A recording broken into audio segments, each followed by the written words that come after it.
We're bringing you big breaking news on this Friday night. A pilot is fighting for his life and a plane is submerged in the Quabbin after crashing just hours ago. Welcome everyone to Western Mass News at 11. I'm Amanda Martin Ryan.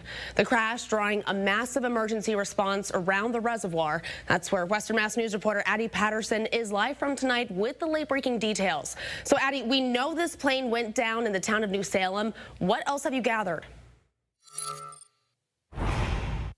Well, Amanda, just before 8 p.m. tonight, state police received reports of a plane crashing into O'Laughlin Pond just north of the Quabbin Reservoir.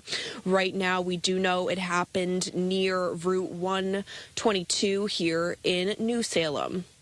Massachusetts State Police tell Western Mass News it's believed that the pilot, an adult male, was the only person on board the aircraft and is being taken by medical helicopter to the UMass Medical Lakeside campus.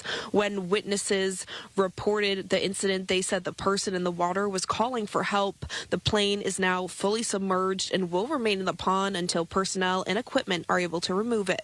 Police also tell us the FAA is in the process of being notified about the incident. State police troopers from Belchertown and Athol, along with the State Police Marine Unit, Air Wing, and Hampshire and Franklin County State Police detective units have all responded to this incident, and police say no further information is available at this time, but be sure to stick with Western Mass News both on air and online for the latest developments on what happened here today as that information comes into our newsroom. For now, reporting in New Salem, Addie Patterson, Western Mass News.